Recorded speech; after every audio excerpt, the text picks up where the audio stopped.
Good evening. The meeting of the Monroe Township Board of Education will come to order. Please stand for the Pledge of Allegiance.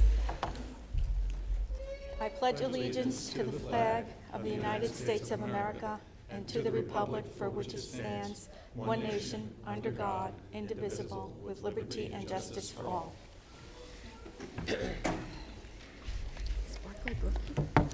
Yes. May we have a roll call, Mr. Gorski? Ms. Antelis. Here. Ms. Arminio. Here. Mr. Braverman. Here. Mr. Chiarella. Here. Mr. Kaufman. Here. Mrs. Kolpanowicz. Here. Mr. Northstein. Here. Mr. Poi. Mr. Prezioso. Present. Mr. Zarneski. Madam Board President, you have a quorum. Thank you. In accordance with the provisions of the New Jersey Open Public Meetings Law, the Monroe Township Board of Education has caused notice of this meeting to be published by having the date, time, and place thereof posted February 6, 2014, 1 at all schools, 2 Home News Tribune, 3 Cranberry Press, 4 filed with the clerk of the municipality. We're not able to, our student board members were not able to be here this evening, so we will go to our spotlight on our schools, as we have been doing in the past few months. Tonight we celebrate Barclay Brook, and Dr. Hamilton, I'll turn it over to you. Okay, good evening all. This evening we have Mrs. Erin Mahoney, the principal of Barclay Brook, who will be doing a presentation. Yes, ma'am. Good evening, everyone. I am fortunate to be the principal of Barclay Brook School. We are a pre-K through 2 school. We house about 400 students. At Barclay Brook, we work towards the district mission of helping our children reach their full potential. We are the first school experience for many students, so we have the exciting and important job of helping them to understand that learning occurs both inside and outside the classroom setting. While we work tirelessly to ensure that we meet the rigorous requirements of the Common Core and district curriculum, we are also fortunate to be able to have many other enriching learning experiences. We work closely with our PTA to bring in exciting assemblies throughout the year. During one assembly this year, students had the opportunity to write a song about Barclay Brook. The students generated the lyrics themselves, and then with the help of the presenter, they turned it into music, into our own school song. So I thought, what better way to tell you about our school than through the words of our students? So in the following slides, you're going to see the lyrics of the song, and I'll explain about the many wonderful things we do at our school. Oops. We're the Barclay Brook Falcons, purple and gold. In addition to having school spirit, we showcase character education through our school mascot. Each class has its own falcon, and students work to earn feathers for their falcon. The way they earn feathers is by being respectful to one another, showing good sportsmanship, and being quiet in the hallways. Students have the opportunity to win different prizes, such as lunch with the principal, a game with the principal, or a PTA donated coupon to the school store. Students are excited to earn their feathers and win, and it reinforces good character. Smart, cool, creative, caring, and bold. We utilize a balanced literacy approach to teach reading and writing. We engage our youngest students in literacy activities such as reading around the room, which allows them to become more aware of environmental print and helps them to develop a sight vocabulary. As students develop phonemic awareness and sight words, they are leveled as readers, and their skills are further enhanced through guided reading and Reader's Workshop. At the conclusion of the last school year, 92.9% of our students were reading at or above grade level. We use a hands-on approach to teach mathematics. Students develop their mathematical understanding first with concrete representations through the use of manipulatives, which is a foundation for more abstract thinking. The average scores of our students' benchmarks last year was 89.34%. We also teach our students the importance of caring for others. We host a variety of fundraisers throughout the year to raise money for various charities. One example is our Pennies for Patients fundraiser. This was our second year hosting this fundraiser, and after each week, we charted the donation total for each class. A team of staff volunteers developed many exciting ways to solicit contributions, including a pajama day, estimating the number of candy in a jar, donating $1 to cover a picture of me, if you can't see, I'm the frozen princess, Elsa, and guessing teachers' identities through their baby pictures. Through the generous donations of our families, we raised $3,337.81 this year. Our awesome teachers make learning fun. In collaboration with the Monroe Ed Foundation, the teachers write grants which allow them to extend student learning. Two examples are our Kindergarten Penguin Project and our second grade Star Dome.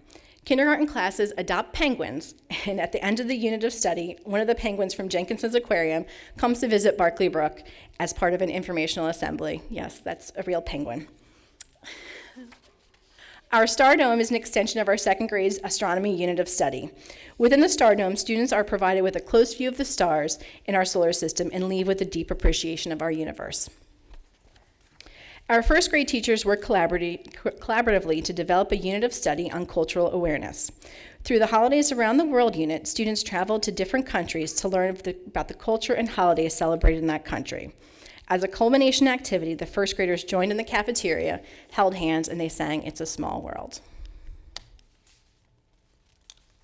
We never stop until we get the job done.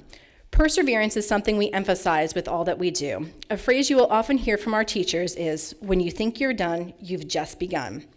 Through Writers' Workshop, students learn to brainstorm, organize, write, edit, and finally publish their work. Not only does their writing improve tremendously, but they learn the importance of working toward a final product. We love to learn at Barclay Brook School. One thing that is abundantly evident is the fact that students do love to learn at Barclay Brook. Walking through the school, you will see students engaged in a variety of learning experiences. Teachers infuse technology into their instruction, and many of our programs contain internet-based resources that allow students to extend their learning at home. Programs such as Reading Eggs, Education City provide students with practice activities at their individual levels. Additionally, our students learn to become musicians, they learn to become square dancers, they learn to become athletes who demonstrate good sportsmanship, and they learn to become artists through the special area subjects. Where the teachers and the students are so cool. Whether it's Halloween, Dr. Seuss's birthday, or showcasing ourselves as Winter Olympians, there is no doubt that the teachers and the students are so cool. Barclay Brook rocks, Barclay Brook rules. Stop and look, it's Barclay Brook School. Through PTA-sponsored assemblies, programs, and all-around engaging programs, there is no surprise that the students feel that Barclay Brook rocks. We never give up, we always do our best. We're a blue ribbon school. Aren't you impressed? Yes, they thought of that themselves. Not only do our students demonstrate perseverance, but so do our teachers. We gather and analyze data from a variety of assessments to identify students' academic weaknesses, and then we implement specific strategies that address those weaknesses. Through response to intervention and the support of our classroom teachers, basic skills teachers, and reading specialists, we work to ensure that we meet the needs of all of our students. We show good character every day, and we respect each other. That's the Barclay Brook way. We have a variety of programs in our school that reinforce good character. One example is our Character County Post Office. Through this experience, students learn the meanings of various character traits while writing letters to their friends and teachers. Post office employees are trained to sort, cancel, and deliver letters to the mailboxes throughout the school. Through the guidance of various adults in the building, children also participate in a variety of programs such as our PALS program and lunch bunches. These programs pair typical children with special needs children in structured and unstructured settings and provide students with real valuable learning experiences that help them become caring and compassionate young adults. Thank you for allowing me to share a glimpse of Barclay Brook with you. Oops, I wasn't ready for that. While I shared the lyrics of the song that the children wrote, I'm going to play a little clip so you can hear them singing our school song.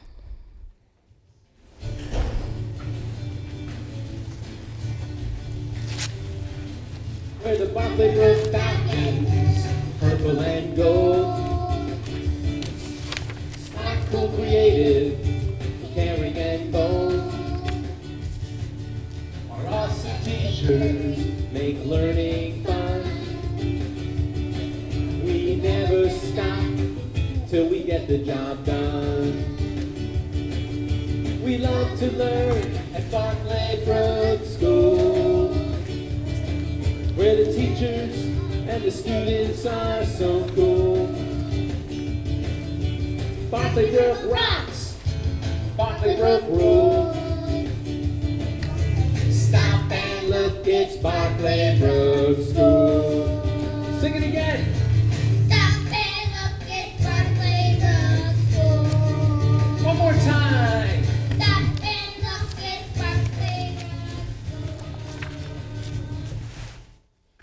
idea of it. Thank you. Thanks for giving us a little glimpse of Barclay Brook, and I know it wasn't too long, it doesn't seem like it was that long ago when my children started Barclay Brook, when it was a K through 6 school, and now we need 2 schools plus a part of another one to handle all those children, so we're growing. Okay, at this time, we will go to number 7 on our agenda, public forum. Anyone wishing to speak from the public onto the agenda, please come to the microphone and state your name and address for the record. And we will adhere to our 3-minute limit. You're always first. Ready? Erin, wherever she is. That was one heck of a job. We finally have another quality principal in this district. I mean, I was on the board when we interviewed Erin. She did one hell of a job, and she's doing a great job for the kids. So, congratulations.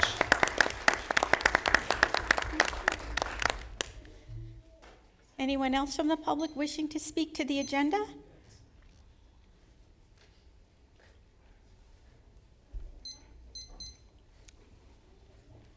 Mary Lester, 44 Avenue I. I have a question in general about this agenda and all future agendas items.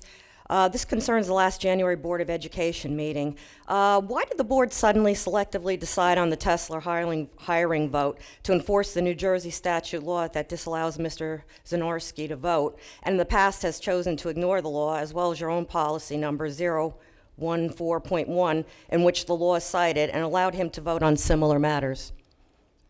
You want to take this? Because I could take that. Okay.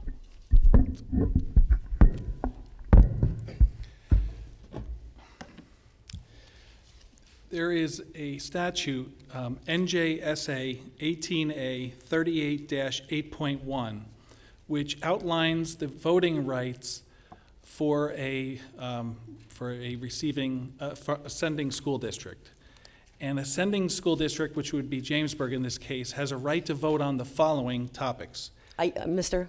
Gorski, I have that right in front of me. Very good. But the problem is, you've allowed him in the past, and you've ignored the law. On December 18th, there was a Kelly Duncan, and she was a special ed para. He was included in the vote. You had a bills list for the bond series for the new grammar school. You allowed him to vote on that.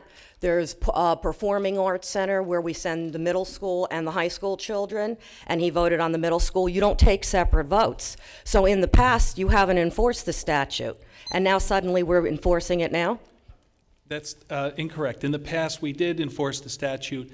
The vote was cast, but the vote was not taken, because the board secretaries in the past have gone through and liberally counted the vote, and then after the meeting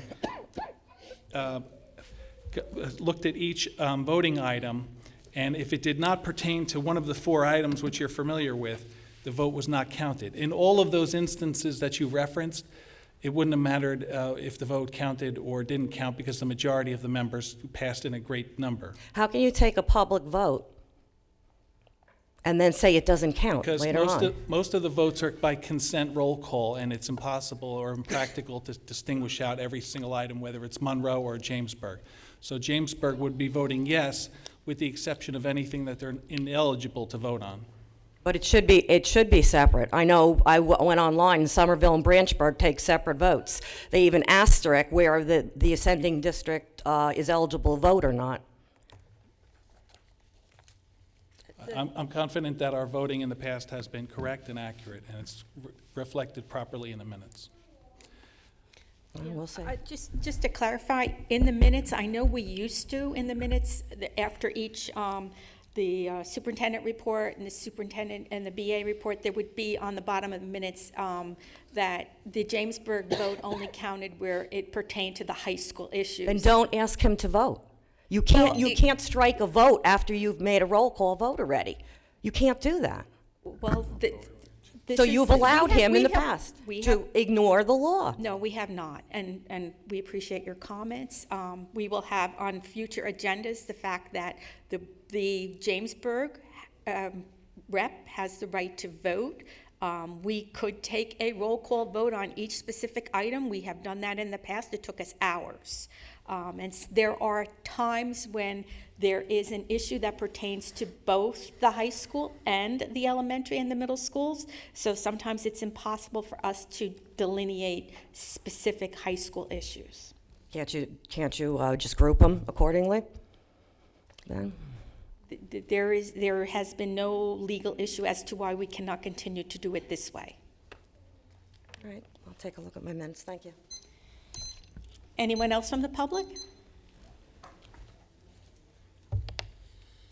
Good evening, Ira Tessar, 11 Elliott Drive. My question is to the closed session item, which the bullet point is, the board will retire to closed session to receive attorney advice with respect to school ethics requirements for board members. And I just was looking at the Open Publics Meeting Act, and if you go on the, if you take a look at the closed session points, basically it says closed session items are matters of confidential by state, federal law, or ruled by court.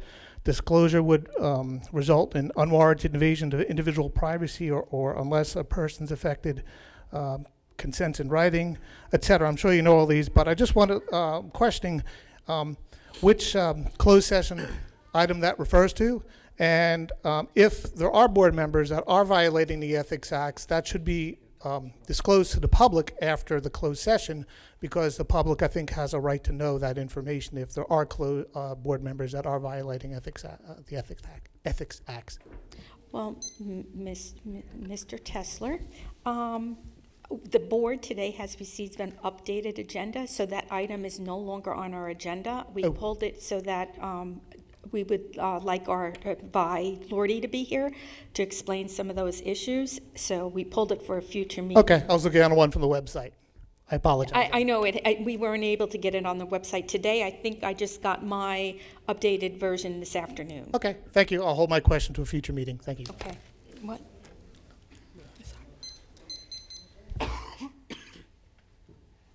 Anyone else from the public wishing to speak to the agenda? How are you? My name is Darla McCulley. I got a letter saying my son used to go to Monroe High School. He got put out of school. Can you hear me? Yes. Is this in regard to the agenda?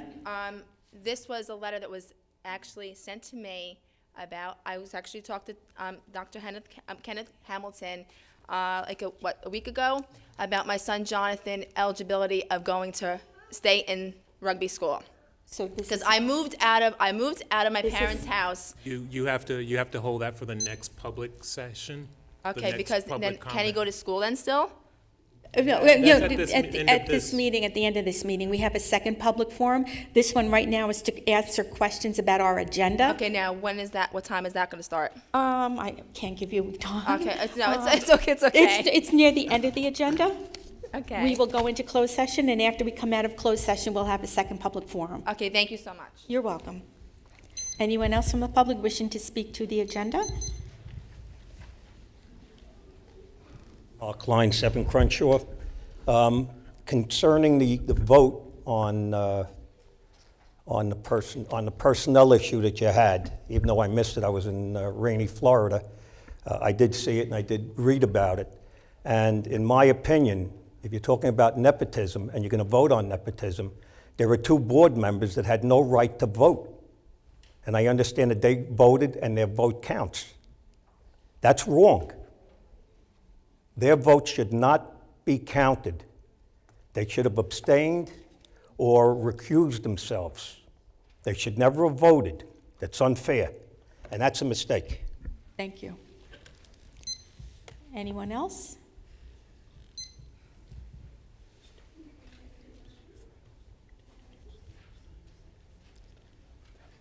Hi, my name's Terry McCartan. My daughter is a senior at Monroe High School. Is this a question in regard to the agenda? Yes, it is. Okay. I understand that you are changing the date of graduation.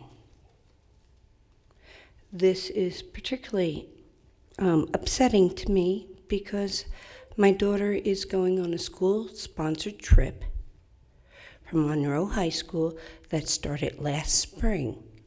She will be leaving on the 24th for a educational trip in Europe. I also sent my son 2 years ago. It was a wonderful experience. Now I understand that they were going to change the date of graduation until the 25th. Their trip leaves on the 24th, and that would be excluding between 15 and 20 students that are seniors that have worked hard for their grades and accomplished a lot. My daughter herself is paying for her trip. She is almost finished. And I would like an answer, an honest answer. Why? And if this is true, I want to be told the truth. I do not want anyone to skirt around the issue and place blame anywhere else. I've heard many stories. I'm quite upset about this. My daughter deserves to walk down that aisle and get her diploma like every other student in the school. And myself and my husband deserve that right to watch her do that. I would like an answer on that. Dr. Hamilton, would you like to take this? Sure. First of all, thank you for your question. There is a recommendation on the agenda this evening to revise the school calendar. Actually, as a result of the snow days, we would probably be in this place anyway.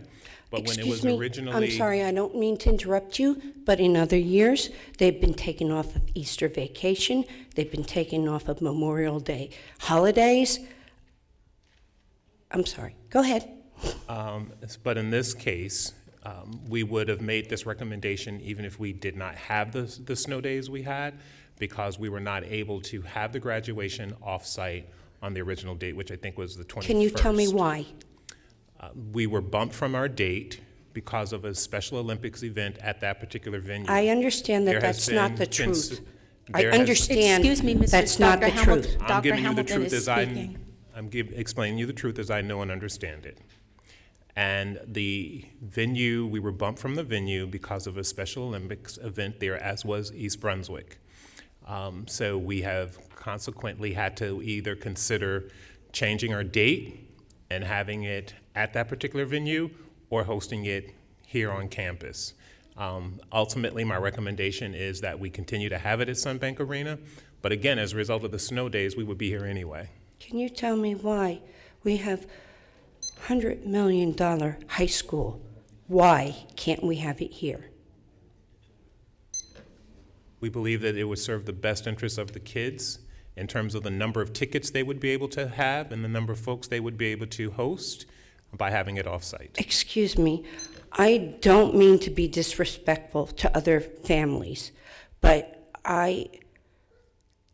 if that's the decision you're making because they can have 10 extra tickets to have grandmothers and grandfathers and godparents or whatever to attend, are you going to exclude 20 decent kids and their families from being able to see them walk down the aisle and receive their diploma? Is that the reason why? Because there are so many other tickets they can have?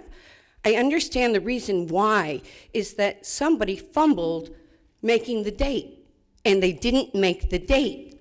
And I can understand that. Just tell me the truth. I don't want to be told that it's because we were bumped off because of the special ed. That just doesn't make sense to me. But I do understand that you're not telling me the complete truth. Thank you for your comments. Your 3 minutes has. Okay, and that's it.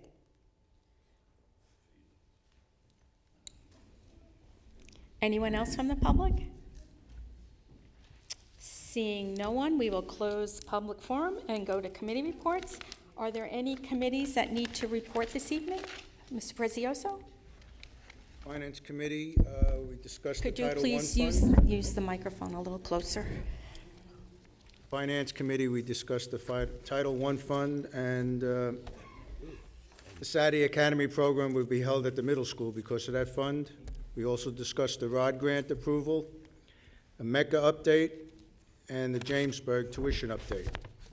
Also on the discussion was the budget update. And Mr. Gorski has some information about that. Madam? Yes.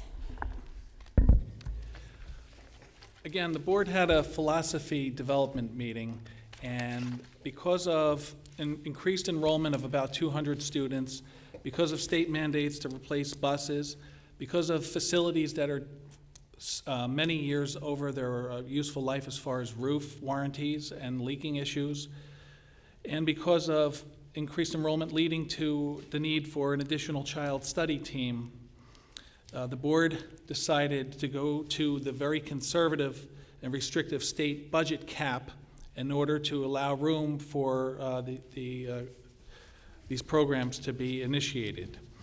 And the district has met with all the principals and directors who submitted their own zero-based budgets for the 14-15 school year. And when we assembled all of the budgets, we were about $2 million over cap. And Dr. Hamilton and administrators and I went through every page of the budget over the last 2 weeks, and we've made 33 cuts to the budget. These are not frivolous items that are just padding a list. These are items that made it through defense rounds already, are in accordance with district goals, and are needed, and in many cases have been deferred years and years from one budget to the next. I'll be brief and I'll go through the list because these are noteworthy items that the public should understand have been removed from this budget to get to the cap. A proposed Monroe Township Middle School language arts teacher and benefits, $63,000. That's due to overcrowding at the middle school that was past the defense rounds and now it's eliminated. Reduction of proposed social security contributions in the budget. We've reduced the estimate in that account, cutting it closer to the bone. Hopefully, there won't be a need for new staff, or we could be short on social security contributions. It was $82,000. Proposed Brookside Social Studies text, $14,800. Proposed Brookside Math text, $7,300. Proposed Brookside Social Studies text, $3,700. Proposed Woodland Math text, $5,500. Proposed Woodland Social Studies text, $17,800. Proposed Monroe Township Middle School math textbooks, $55,500. Proposed Monroe Township Middle School Family Consumer Science text, $3,600. Proposed Monroe Township High School Language Arts e-text, $37,182. Proposed Applegarth Social Studies text, $14,000. District-wide school administrative supplies, $22,000. District telecommunication expenses, cut $37,000. Newly proposed Monroe Township High School Student Activities Athletics Coordinator stipend, $21,600.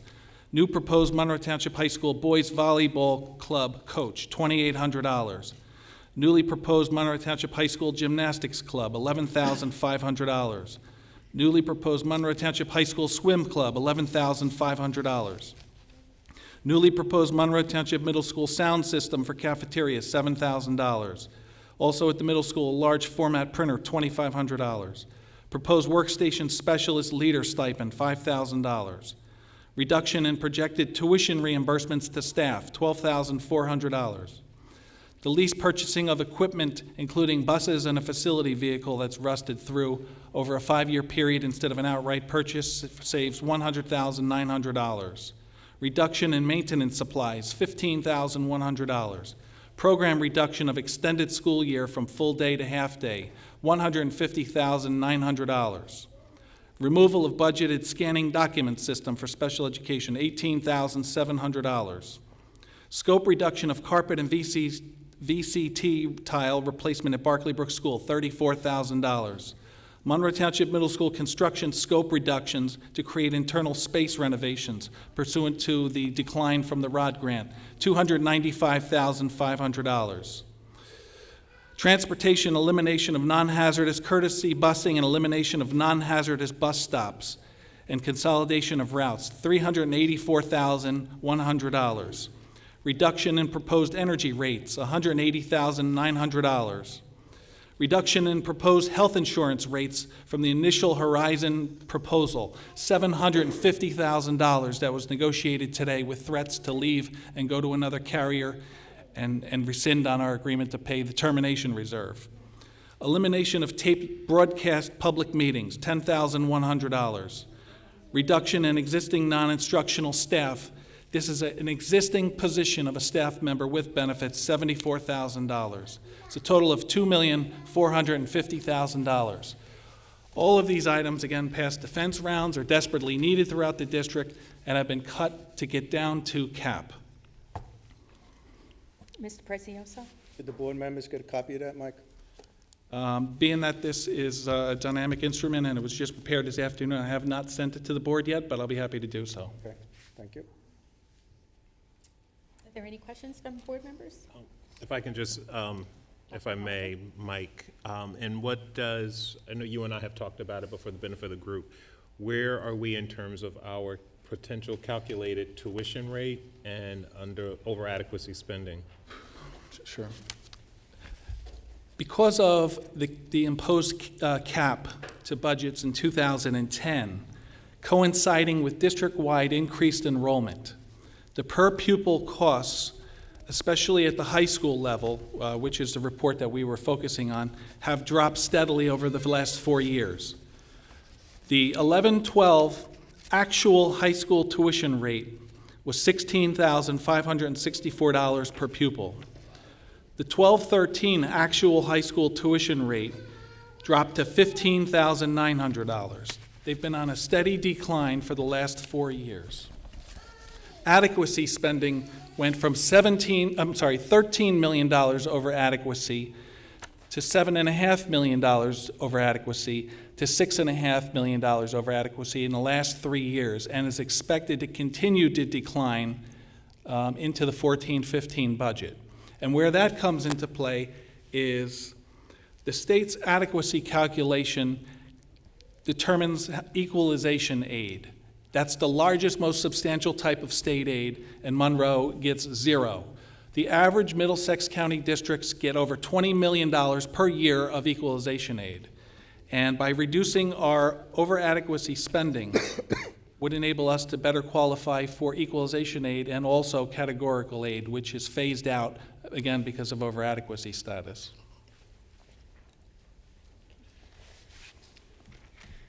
And I think it's important to note that the cuts have come from all different areas of the budget, from transportation, from sports and clubs, from special education, from curriculum, so that we're looking at not just one area, but the whole budget sharing in the cuts. So far I think that they've done a really good job of trying to have something for everybody.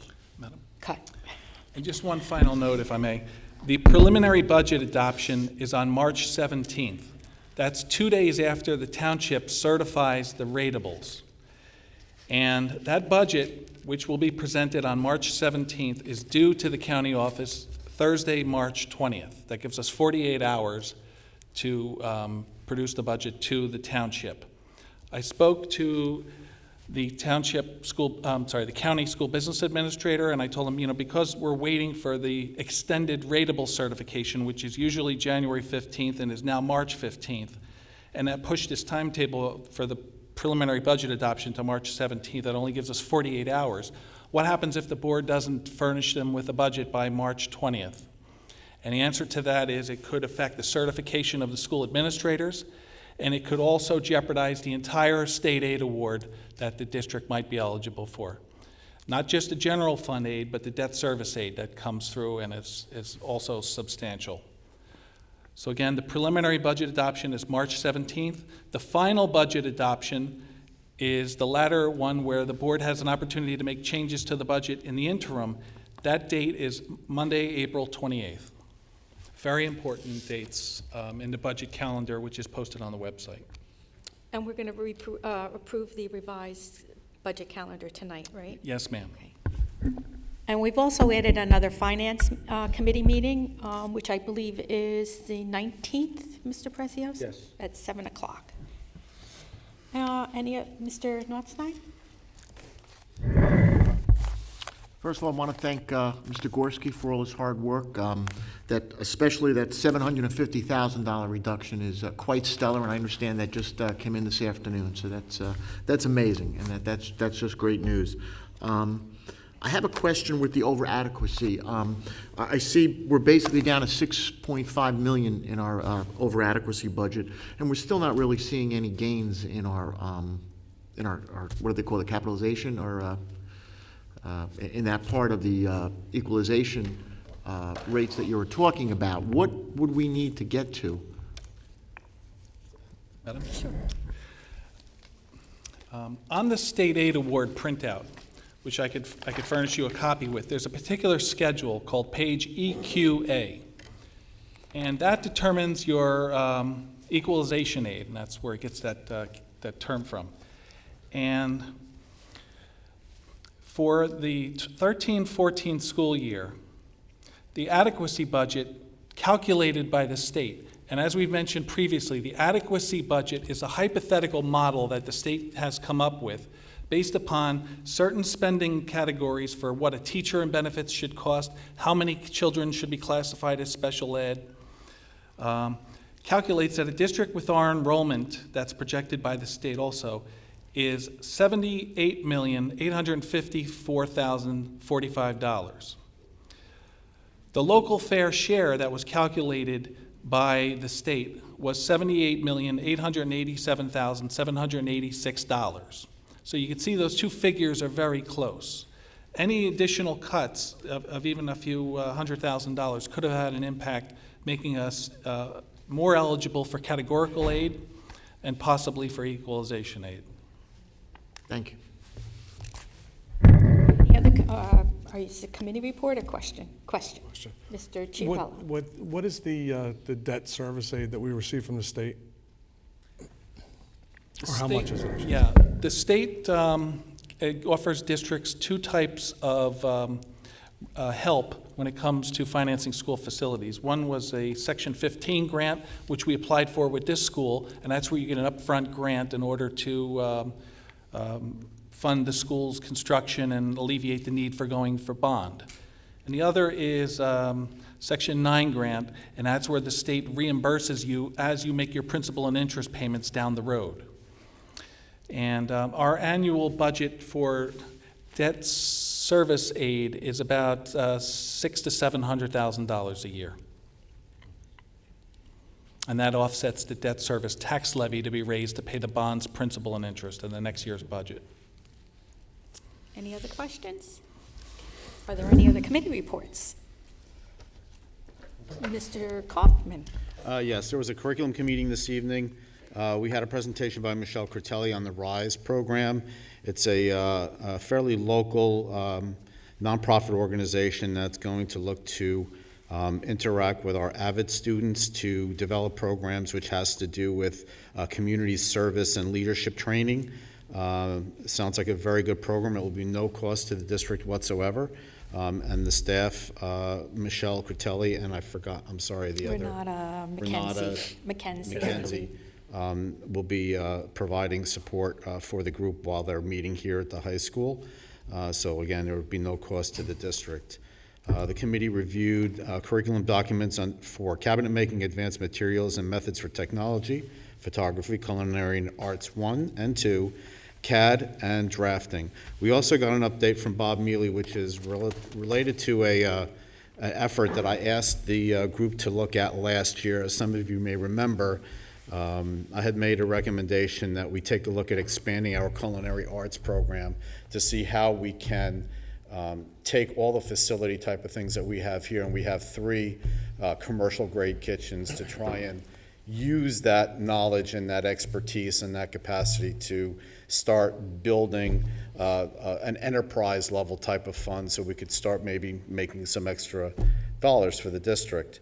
Bob gave us an update tonight that they had started with a program in-house to provide some fairly incredible culinary delights, for lack of a better term, to our staff to allow them to eat either in the bistro or take the the food back with them to their classrooms. We've also asked them to take a look at possibly expanding that to provide food to be able to give to our staff to purchase and then take home for dinner. We do have a lot of people here that are taking the culinary arts program.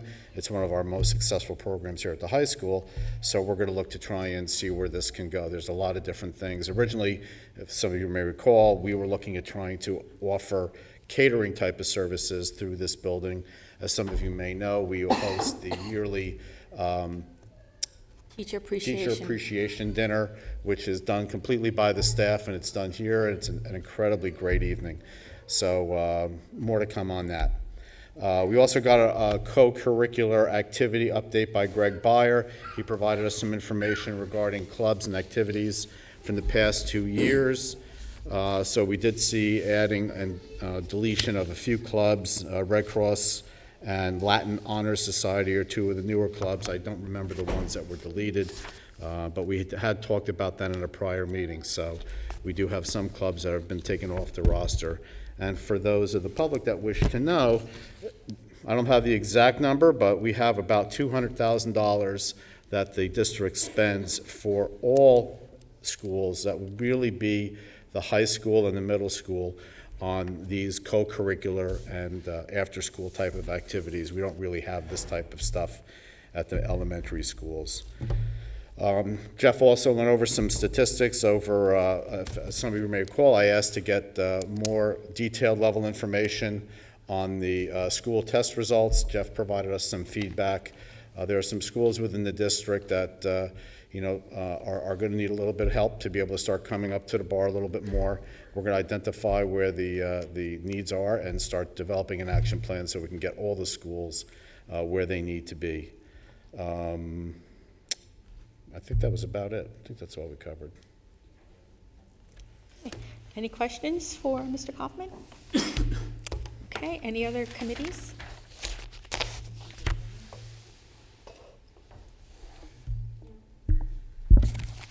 Ms. Arminio? Mr. Braverman, may I, as Vice Chairperson of the Policy Committee? May I? Okay. There was several discussions of different policies at the Policy Committee, and it was a very long meeting, and towards the end, 3 out of the 5 members had a discussion about putting forward a resolution for a new nepotism policy. So I would like to move that policy, and it was given out to people. I would like to make a motion to move that policy. It was given out to people via the email, and I do have copies of it here. I would like to make a motion. I second. Second by Mr. Prezioso. I can pass this out. Just pass it around.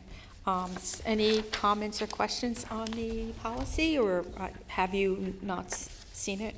It was emailed to everybody. It was emailed to all the board members.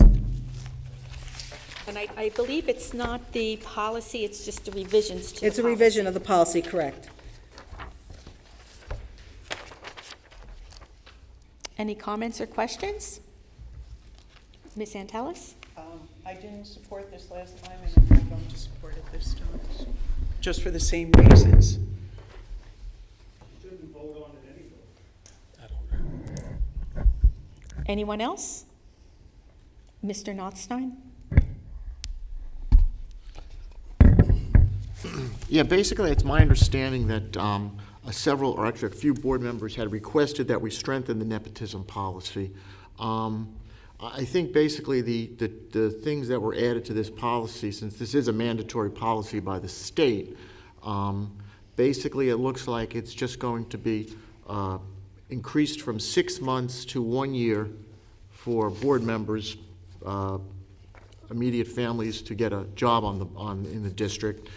And also it's now going to include the business administrator, board secretary, directors, principals, and vice principals or supervisors. So basically it does strengthen it. It makes it more in line with the municipal nepotism policy, which is actually even stronger than this one. But this is definitely a real good first step. I think it's going to help us get the trust back between the board and the public, because what I'm hearing from my constituents is that basically they want to see us being more straightforward in the future. So I hope that we can get behind this policy and support it, and like I do. Thank you. Mr. Braverman? I do have a question. At the policy committee meeting, you told me that the township's nepotism policies was much stronger than ours. And I just wonder, I think there's a man by the name of John Riggs who was a town councilman. How long was it before he became the shade tree commissioner or some other such thing? Was it a week, or did he have the job before he resigned? I'm not quite sure. Yeah. And then there's a rumor going around that an ex-councilman is now a paid consultant for the township. I don't know if that's just a rumor or not, but if these things are true, it certainly can't be a much stronger policy than ours. Well, first of all... And I'd just like to say that although the policy, this came out of the policy meeting, we didn't really discuss it. Mr. Prozioso directed Mr. Gorski to come up with these things, and he then met with Mr. Gorski and Mrs. Kalapanowicz, and they met with the attorney to do this up.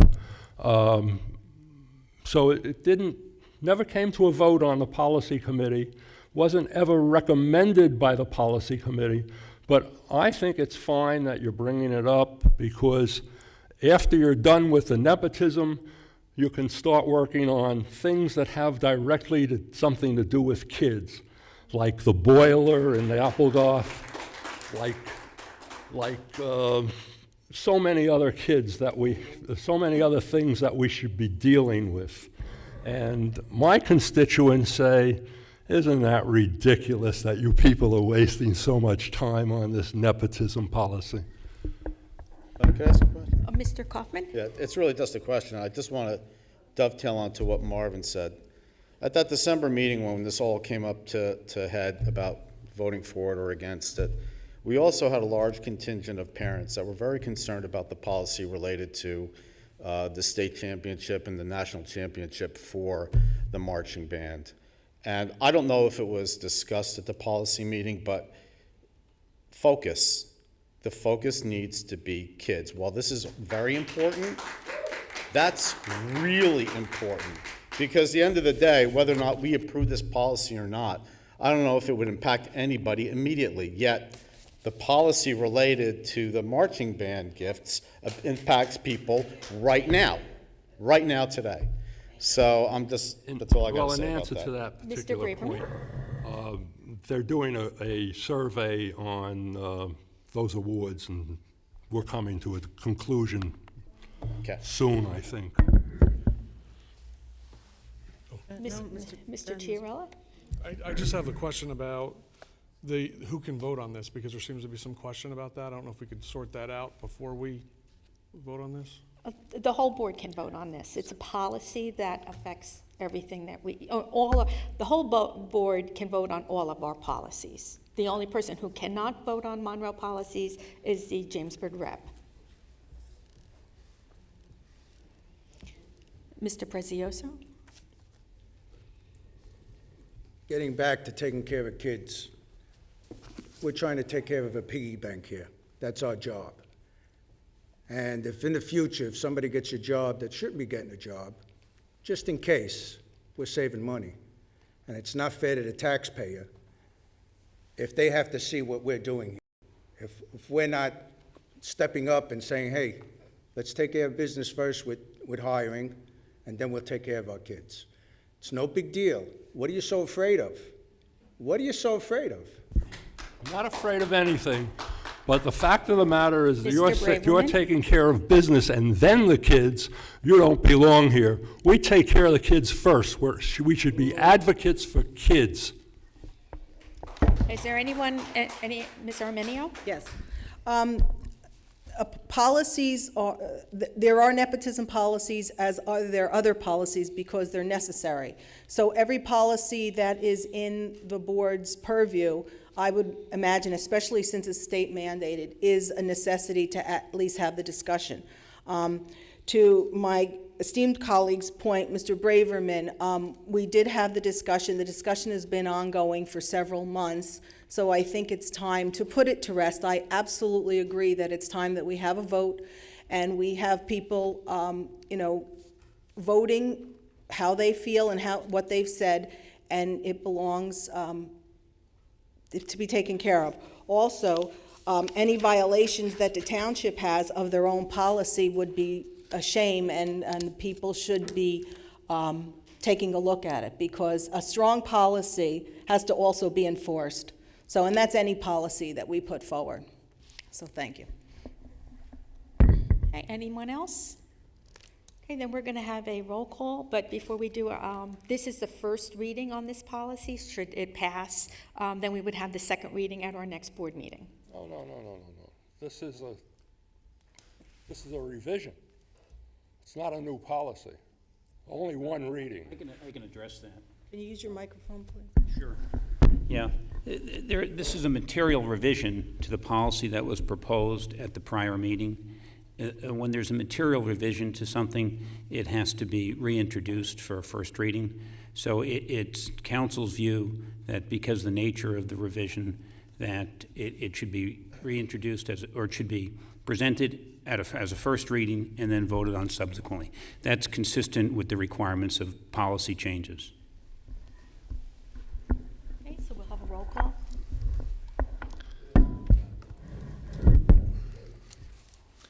Ms. Antelis. Voting on the policy, no. Ms. Arminio. Yes. Mr. Braverman. No. Mr. Chiarella. No. Mr. Kaufman. Abstain. Mr. Nothstein. Yes.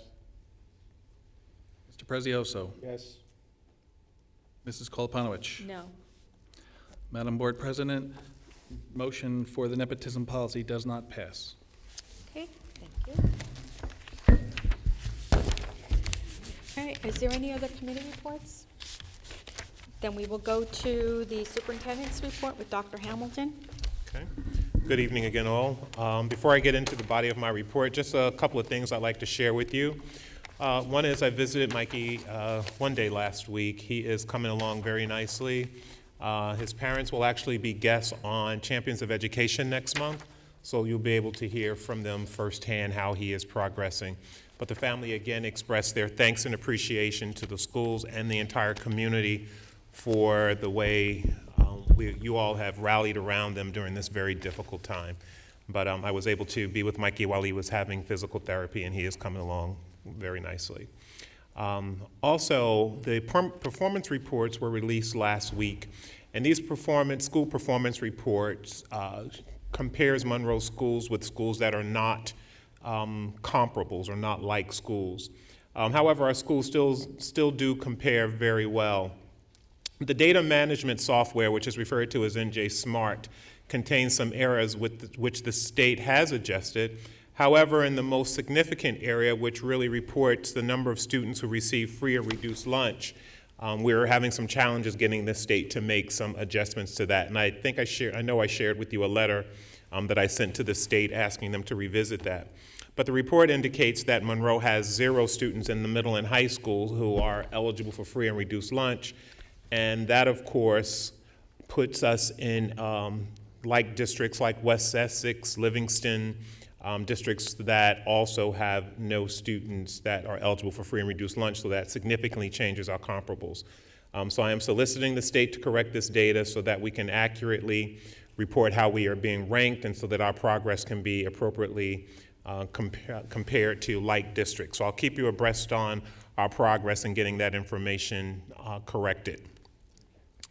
Moving on to the superintendent's report, and listed on the superintendent's report, of course, is our enrollment data. We have 19 more students in our district from last month to this month, or at the end of January now, as this meeting has been protracted. And our out-of-district placement and homebound instruction is listed as well, along with the lockdown and fire drills for each of our buildings. Moving on to our personnel report, under the superintendent's section of the agenda this evening, Madam Board President and members of the Board of Education, it is recommended that personnel items A through T be approved by roll call vote. So moved. Mr. Braverman? Second. Second by Mr. Kaufman. Any comments or questions for Dr. Hamilton? Seeing none, we'll have a roll call. Ms. Antelis? Yes. Ms. Arminio? Yes. Mr. Braverman? Yes. Mr. Chiarella? Yes. Mr. Kaufman? Yes. Mr. Nothstein? Yes. Mr. Prezioso? Yes. Mrs. Koloponowicz? Yes. Madam Board President, personnel items A through T passes. And moving on to board action items under the superintendent's report, Madam Board President and members of the Board of Education, it is recommended by the superintendent that board action items A through N be approved by roll call vote. Moved. Mr. Braverman? Second by Mr. Notstein. Any comments or questions? Mr. Prezioso? Yes, what's the Oak National Conference? Say that again, I'm sorry. Oak, O-A-K-E, National Conference Take that one. for the trips.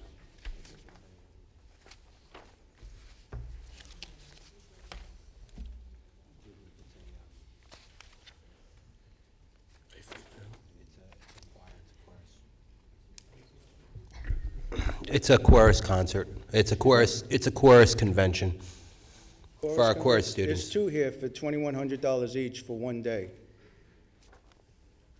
It's for a chorus? It's for I do believe it's for the advisor. It's a national conference for the music advisor.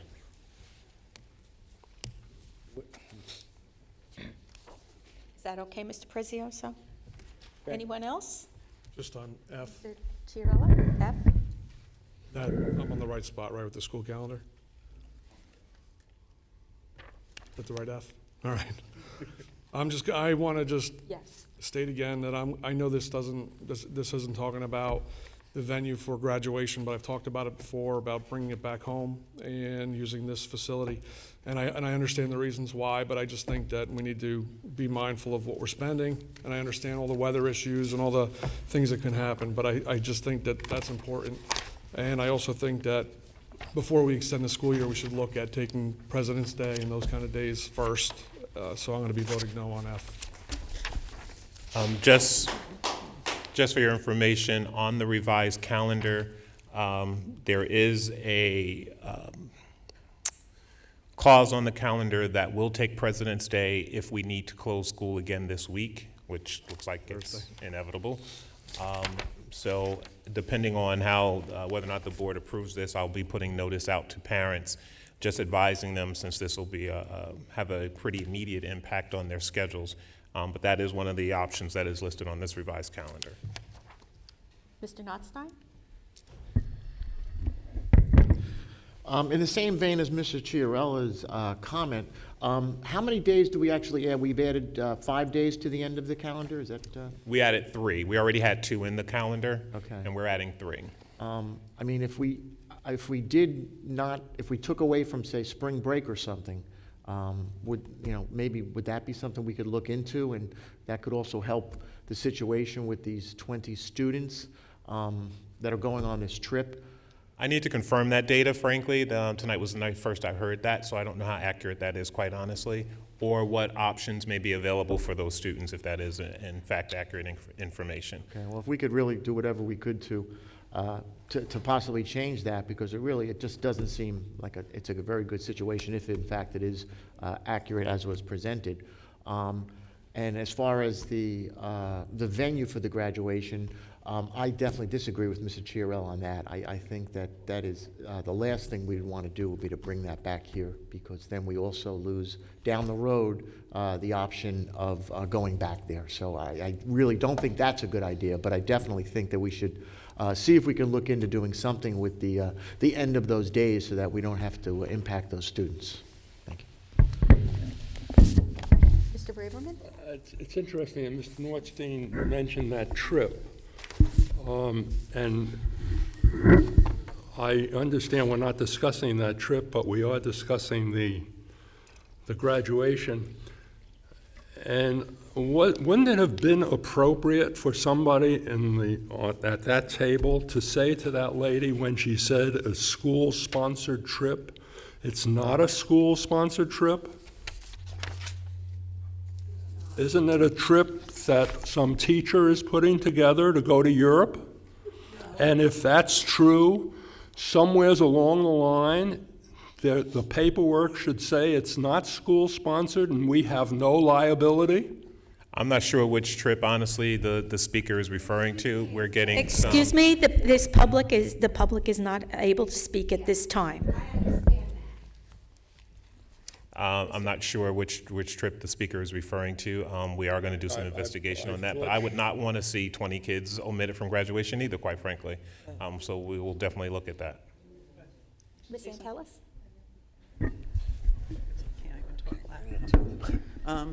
And while it might impact 20 children, a lot of people do book their trip for spring break, and that might impact a lot more than 20 children. Well, we know that, oh, I'm sorry. To your point, I have received many emails to that effect, actually. I'm getting emails from both sides, as I'm sure you can imagine. But ultimately, my recommendation is to add 3 days at the end of the year and look at President's Day if we need to add yet another one as a result of impending weather this week. I think we know with any change in the calendar at this point, we're going to get people that will be happy, and we're going to get just as many people that's not going to be happy no matter what we do. So, any other comments or questions? Ms. Arminio? Yes, Board Action G, the Saturday Academy? Yes. Okay. The New Jersey asked the grade 8 test starting on April 28th. My understanding, can that start, can the start date of the Saturday Academy be moved up to maximize the amount of instructional time for students prior to the test? Remember why those dates were selected? I'm not entirely sure why those particular dates were selected, honestly. It may have been a matter of posting requirements for one and the availability of funds, quite frankly. But if the Saturday Academy might help the students with this testing, could it be looked at and just to see if they can coordinate it with instruction before that? Looks like it starts March 1st. So it says effective March 1st through May 10th. Okay. All right, so that should do it. Any other questions? At this time, we'll have a roll call. Ms. Antelis? Yes. Ms. Arminio? Yes. Mr. Braverman? Yes. Mr. Chiarella? Yes on everything except F. Is that a no on F? No on F. Yes. Thank you. So noted. Mr. Kaufman? Yes. Mr. Nostine? Yes on everything, no on F. So noted. Mr. Prezioso? Yes. Mrs. Koloponowicz? Yes. Madam Board President, Board action items A through N passes. Thank you. And that concludes the superintendent's report. Okay, we will go to the business administrator's report. Mr. Gorski. Madam Board President and members of the Monroe Township Board of Education, it is recommended that board action items A through H be approved by consent roll call. So moved. Ms. Antelis? Seconded. Is there a second by Mr. Notstein? Any comments or questions for Mr. Gorski? Okay, seeing none, we will have a roll call. Ms. Antelis? Yes. Ms. Arminio? Yes. Mr. Braverman? Yes. Mr. Chiarella? Yes. Mr. Kaufman? Yes. Mr. Nostine? Yes. Mr. Prezioso? Yes. Mrs. Koloponowicz? Yes. Madam Board President, board action items A through H passes, and that concludes my report. Okay, thank you. Do we start on this separately?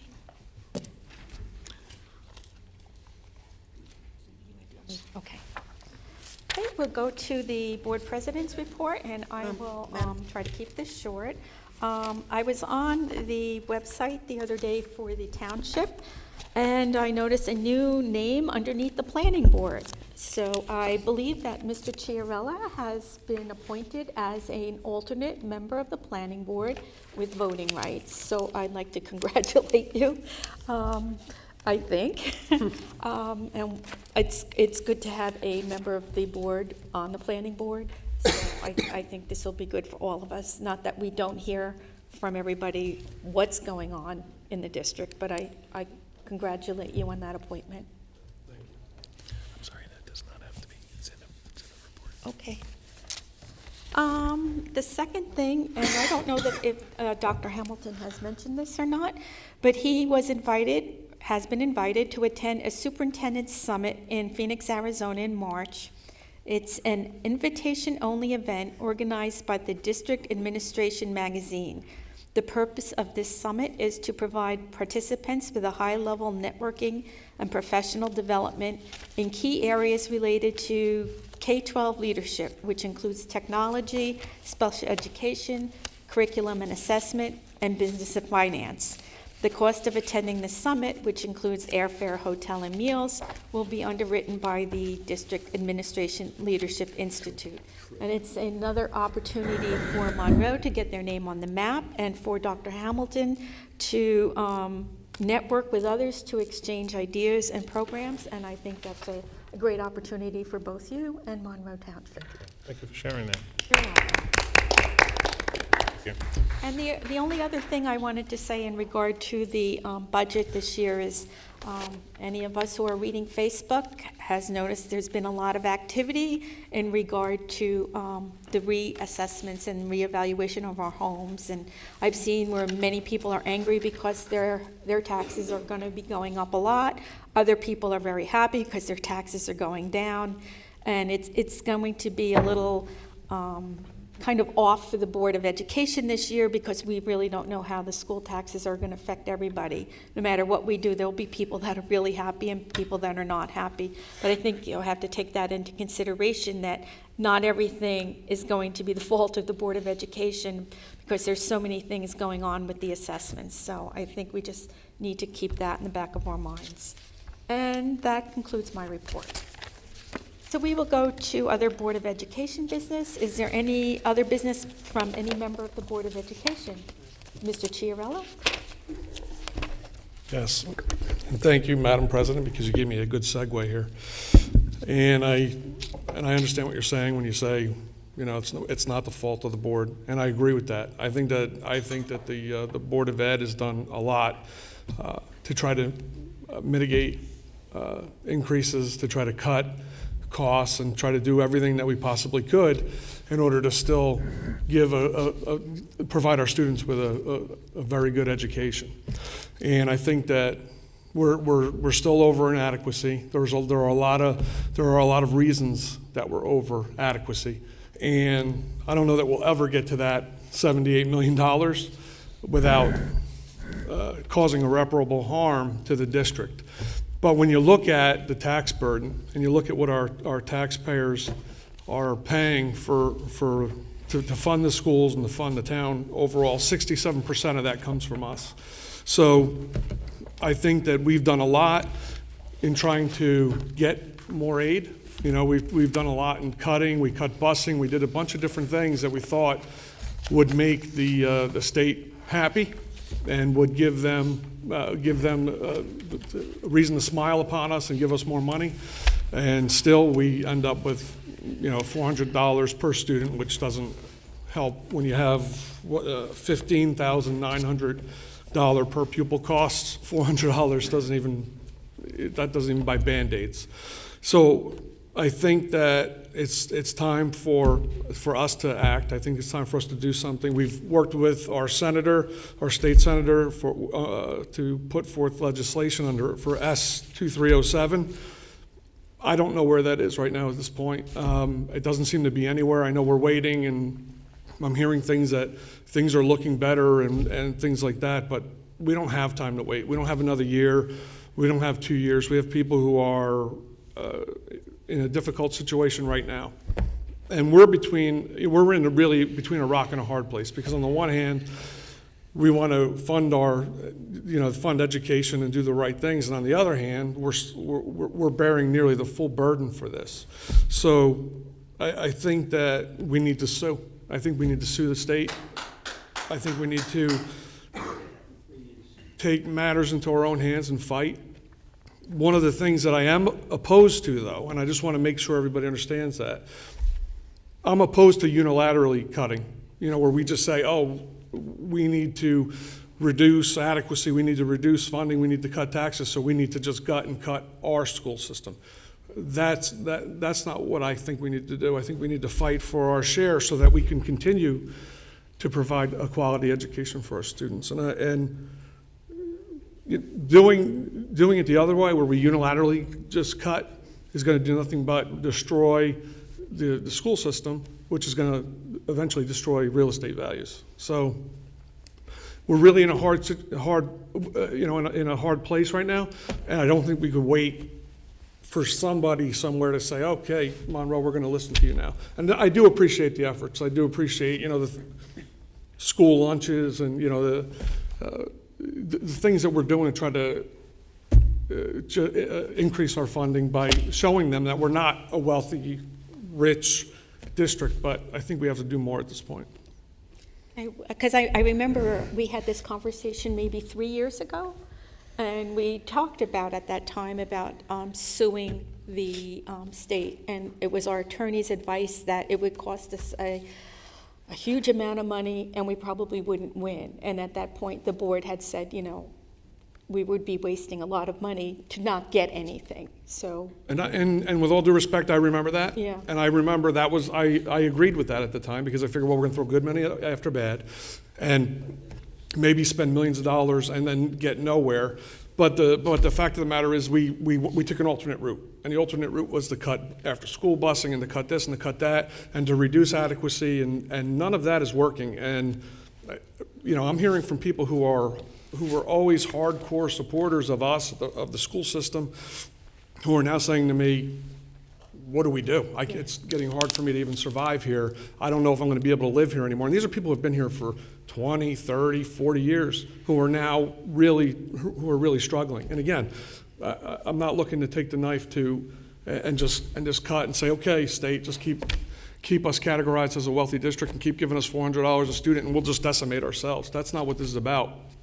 But I think we need to, how much do we stand to gain if we do win? Or at least make enough noise so that they pay attention to us and maybe get S2307 out of the back rooms and back onto the Senate floor. I think that's what we need to do. Okay. Do you want to make a motion about that, or do you want to bring it to the Finance Committee for discussion there?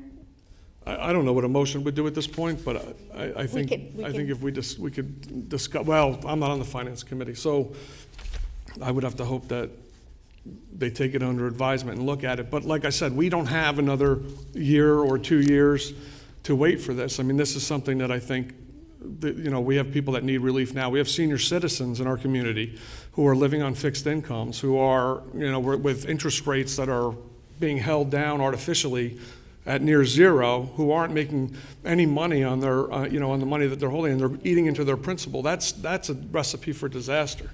So I think, we have to be mindful of everybody in our community and work together. We're one Monroe, at the end of the day, when I talk to senior citizens, I have not met any, to tell you the truth, that have said to me, I'm anti-education. But I do meet people that say, I need to survive, and if I have to choose, this is what I'm choosing. So, but I'm hearing from parents, parents of children in the schools who are saying the same things now. So I just think that we need to really think about this, and we have to move forward. Okay, thanks. Anyone else? Mr. Prezioso? I'm more than happy to put that on the agenda for the finance meeting. I think it's something we should talk about. Yeah, and we would probably have to get some information from the lawyer about fees and how much it would cost and what kind of, what would we be looking to get back for the money we invest in that kind of a legal suit. But that would be good, thanks. Anyone else? Okay, seeing none, we will go to closed session resolution. Be it resolved that the Board of Education of the Township of Monroe hereby moves to go into closed session in accordance with Sunshine Law, Chapter 231 of the Public Laws of 1975, NJSA 10:4-6 through 10:4-21, to discuss the following subjects. The board will retire to closed session to strategize in relation to the Monroe Township Education Association, MTEA negotiations, and student matters, harassment, intimidation, and bullying incidents 26 through 28. The discussion conducted in closed session can be disclosed to the public at such time as the needs for confidentiality no longer exists. Need a motion and a second to go into closed session? I motion. Ms. Arminio, second, Mr. Notstein. How long are we going to be? I'll tell you that as soon as we vote. All in favor? Aye. Opposed? Abstentions? And half an hour? About a half an hour. There are plenty of places to look. At this time, the board will reconvene into public session and go to the public forum. Again, anyone from the public wishing to speak, please come to the microphone, state your name and address for the record, and Don't after start the time Mr. yet. Klein, we will adhere to Don't start our- the time yet. Yeah, our 3-minute Mark limit. Klein, 7 Crenshaw. First of all, something I wanted to say 2 meetings ago, and it's worse tonight, is the fact that this meeting is in session until the end.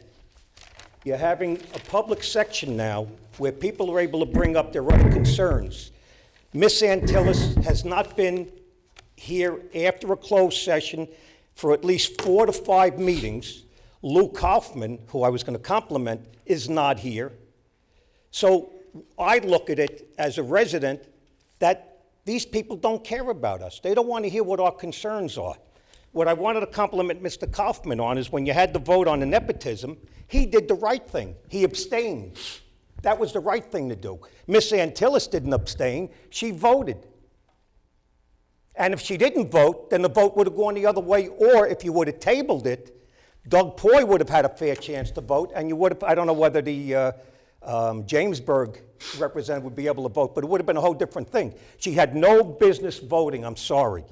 To bring you up to date on that development that was planned, Jack Morris, on Perrineville Road and Route 33 to 749 units, that had been turned down by the planning board. They are in court getting it overturned. And as I mentioned before, if you don't need a variance or a waiver, you can't turn it down. So it's going to be overturned, and you can expect that to be built. As far as my feeling of the hearing that we had at the Budget and Appropriations Committee, to me it was a sham. They shammed us. That was to get votes for Senator Greenstein. I hear nothing about it. They've done nothing to help us, and to me it's a sham. As far as filing lawsuit against the State Department of Education, they are in violation of the state constitution. If Vi can't handle it, speak to somebody else. They are in direct violation to Section 3, Paragraph 1 and 2, for free public education for all residents 5 to 18. We are paying 98%. That's not free public education. Somebody called me and said to contact, I'm against the ACLU, but they said to contact the ACLU because it's a constitutional problem. And maybe they will take it, and it won't cost us anything. And that's basically, I got it all through. Holy God, that's the first I ever did. You have 34 seconds left. Okay, so I just want to, and I thank everybody else here. As far as Mr. Braveman, when you brought up about all of your residents that are for education and they don't give a damn about nepotism or anything. Mr. Klein, Mr. Klein, no, please address your comments to there are me. many people from Concordia and from Greenbrier that I'm friendly with. And they have been complaining year after year, and more so now, about the cost of our property taxes that go to the schools, that we're not getting our fair share, and they are constantly complaining, and wherever we could save, we save. As far as the nepotism, this may be a minor thing, but it's something you got to look at. You know, what happens if you get somebody here and he's got a relative that needs a job, and he says, well, I'm going to create a new job. Thank you, Mr. Klein. That's the only reason why you want the nepotism, that's all. Thank you very much for your time. Thank you. Anyone else from the public?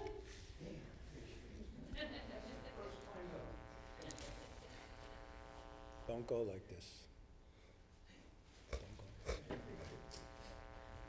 Good evening, Ira Tesler, 11 Elliott Drive. Just some comments on what happened at the last board meeting in reference to my wife and myself. As a Board of Education member, the law states that any relative cannot have a permanent position in the district. Substitutes are exempt from this law. My wife has been subbing in the Monroe for over 1.5 years. Last October, she was asked to be a substitute paraprofessional for a special education child at Oak Tree School who is new to the district while the child was being evaluated. During the weeks first few weeks, she was responsible for the child. She developed a bond with the child and an excellent relationship with the staff. The school board election came and went, and I lost the election. As a result, she was asked, really begged, to apply for the position since it was determined that this child would need a permanent paraprofessional. This seemed to make logical sense and in the best interest of the child. In the December board meeting, learning about my wife's application, a board member decided he wanted to change the nepotism policy so a retired board member relative cannot get a permanent position for 1 year after the board member retires. The December meeting came and went, and the policy was tabled to a future policy committee meeting. So in the best interest of the child, Dr. Hamilton recommended my wife for the position and at the 1-5 Board of Education meeting. When the vote came for approval, there was discussion among board members in public about my wife. This violates the law, specifically the Open Publics Meeting Act, which states personnel matters affecting employees of public bodies unless all parties request or consent to a public hearing prior to discussion of personnel affected employees must be given notice, such as a rights notice, which gives the employee the right to request a public hearing. The new board members have said many times in the past that we should all follow the rules. What faith can the public have in the new board members and some old board members when they cannot follow the rules at their first real meeting, especially after they just came back from the Board of Education training? The result is that 4/9 of the board voted no, even after Mr.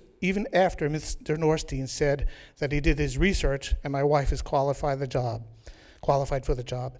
This no clearly violates the Code of Ethics, especially letter H, which states, I will vote to appoint the best qualified personnel available after consideration of the recommendation of the Chief Administrative Officer. So how is voting no in the best interest of the child? If you truly represent the best interest of the children of Monroe, why would you turn this child's school life upside down for a policy change that may or may never ever happen in the future? At the last meeting, Mrs. Arminio mentioned about perception of how the board acts. In this instance, the perception is not nepotism, but that 4/9 of the board does not act in the best interest of children. I hope you learn from this mistake and in the future that you consider the students first and leave your personal interests at the door. Thank you. Thank you. Anyone else from the public? Please come to microphone.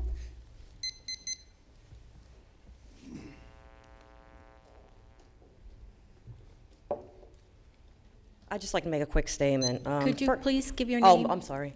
Mary Ann Lester, 44 Avenue I. First, I'd like to make a statement. You said the nepotism policy isn't a priority matter, and you have, quote, more important matters to deal with concerning the students of the district.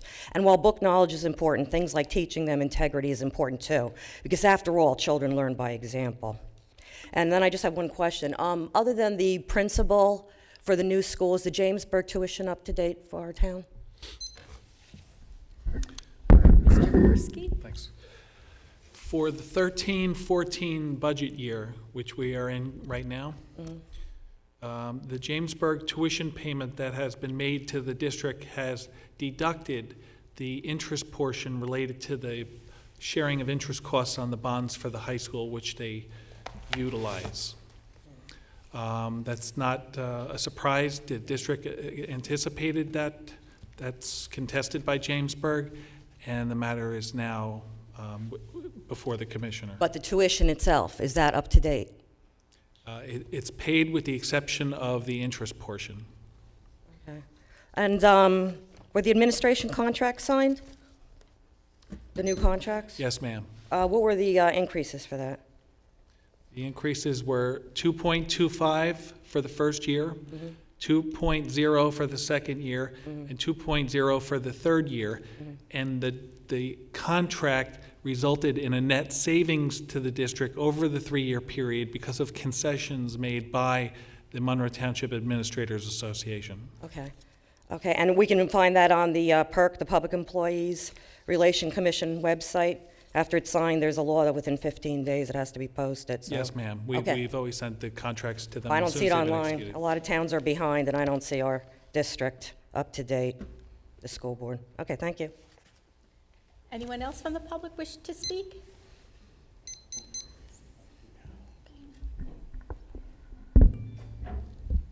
Hello again. My name is Terry McCartan. I live on 242 Dye Grove Road, Monroe Township. This is again in reference to the graduation date, and I don't believe that I received an answer. What is the question? Graduation date, I understand, is being changed from the 20th of May to the 25th. The graduation is the 25th of June. I'm sorry, of June, correct. There is a school-sponsored trip, which I understand you asked a question earlier. The trip is sponsored by the school. It does not mean the school pays for it, but this is a trip that's offered through educational tours. It's nationwide. It also extends through Europe, and the high school has offered this trip to anyone in the school who would like to go. And that has been for the past 4 or 5 years. My son did attend 2 years ago, and he went to his graduation, and then 2 days later, they were on a plane to Europe to their trip.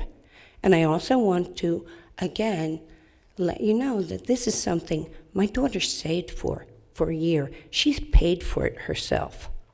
We are not a wealthy family. That's not what this is about. What it's about is that she deserves to walk down the aisle with the rest of her class to receive her diploma, and I and my husband deserve to be there to watch her. And I don't feel that I have gotten any answer at all, except to tell me that my time was done. Ma'am, if the event you're referring to is educational tours, yes, that is not a school-sponsored trip. And I I don't did the know, I amendment think I through the answered your school. question. No, I don't believe you Could you did. please let Dr. Hamilton finish his comment? I think I answered your question. I think our issue here is I didn't give you the answer you wanted. The calendar was extended for 3 days. Graduation was moved from that Friday to the following Wednesday, which is June 25th. So you're telling me that you're going to exclude 20 good students from their graduation and their family? You can tell me that you have no other way to resolve this? Nothing? This $100 million here. Somebody turned off my mic?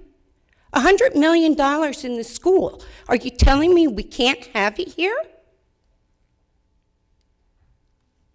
We are electing to have the graduation off-site. Why? The reason stated earlier. Why? State it again. Madam Board President, I think I've answered this question. I don't believe you have. Do you have children? Excuse me, ma'am. Anyone else wish to speak? Anyone else from the public wish to speak? I'm not done.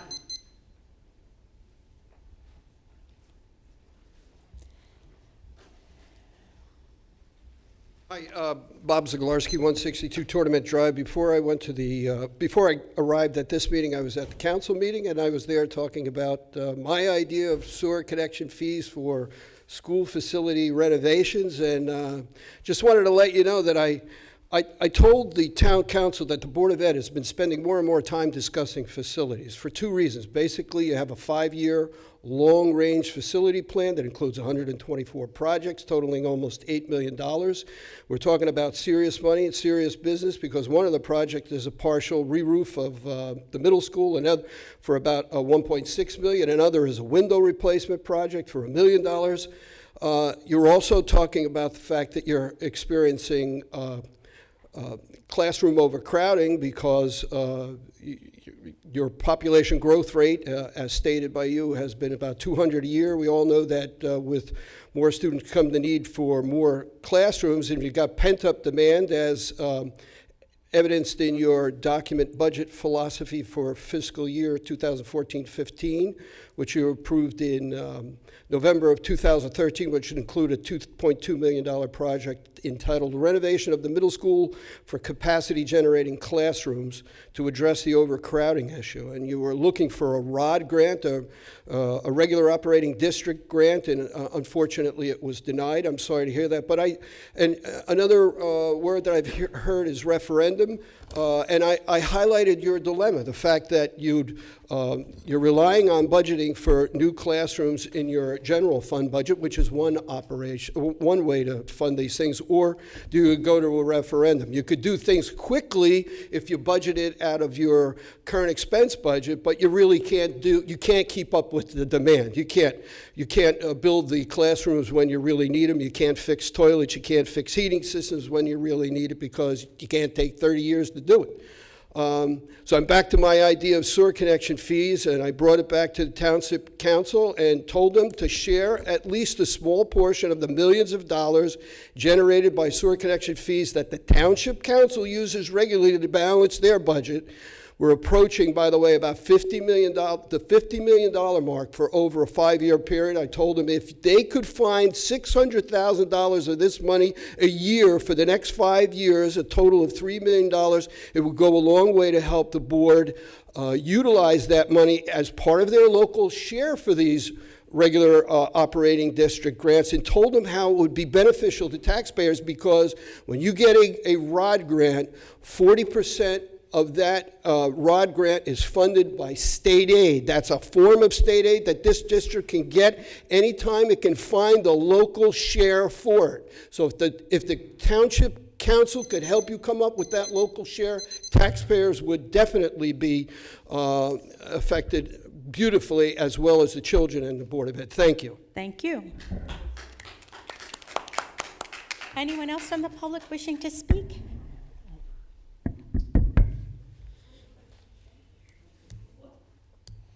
Lou Masters, 9, Michaela. Congratulations, Mr. Chiarella, for your appointment. Just wanted to say that. The only question I have is, did you, Mike, or Mr. Gorski, sorry, when you were talking about the cuts to the budget, was the middle school, the 10 classrooms, was that part of that?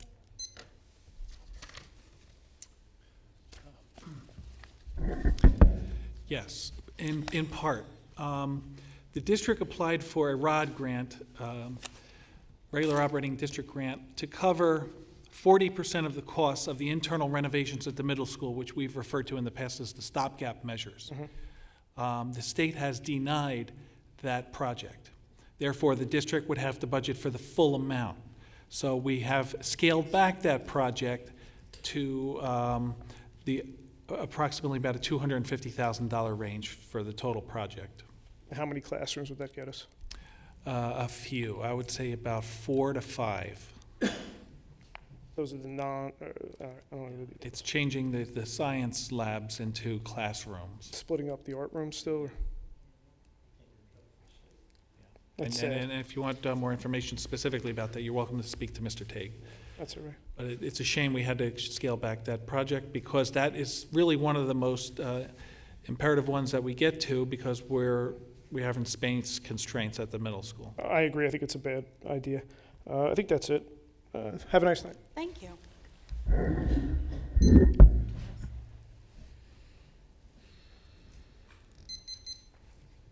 Mark Klein, 7 Crenshaw. That's a sore subject. You read in the papers, while I was on the board, South River needed 2 roofs, paid for, full grant from the state. Woodbridge, they needed 2 or 3 roofs, full grants from the state. Edison, if you remember, added 8 classrooms and 2 or 3 science labs for, I think it was $900,000, totally paid for by the state. And they won't give us a penny to do anything to help our students. It's pathetic. The state is pathetic. Our representatives at the state are pathetic. For them to do that to this district is pitiful. Thank you.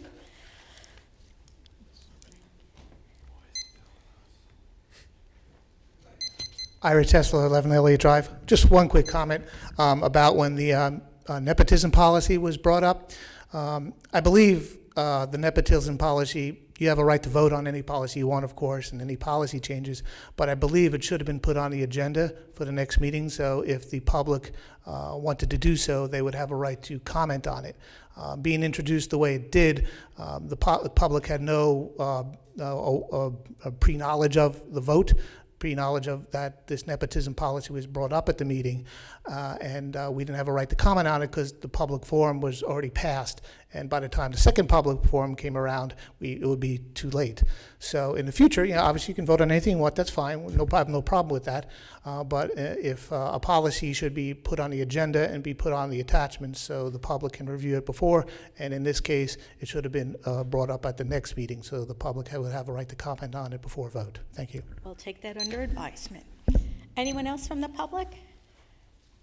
Okay, seeing no one, we will close public forum. Ms. Arminio, did you have a question? May I just make a comment? Sure. A very quick one. I fully agree about pursuing our options with the state, but as Mr. Zaglarski said, if we do that with the state, maybe we can also pursue our options with the municipality, and let's discuss it, because in the past we've talked about shared services with the municipality. I would think that this would go under shared services. We should have an open dialogue, and I'm sure the public would be in favor of that type of shared services option with the township. So I thank Mr.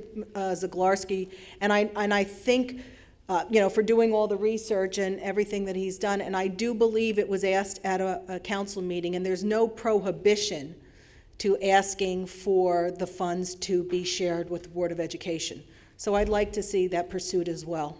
Okay, thank you. Thank you. Mr. Notstein? In that same vein, what would be the next step in that? Should we bring that up at a finance committee to kind of look into the implementing those ideas? Because, now's the time to start thinking outside the box, obviously. I think that's a great idea. I don't think, based on what I heard at the council meetings also, it doesn't appear that it's not illegal. And I just kind of wondered, instead of just talking about this, what could we do as the next logical step to possibly look further into this? I think probably, if I may, Madam President, I think probably the most appropriate thing for us to do, if it is the pleasure of the board, is for us to have a conversation with the mayor and president of council and talk about how that conversation should go and what the next steps should be, and then come back and report to the board. Would we have to make a motion to ask you to do that, or can you just do that? The board president can say, Mike, Beautiful. you can go over and meet. Mike and Ken go over and meet. Okay, thank you. No, we don't need a motion from the board to do that. Anything else? Okay, seeing no one.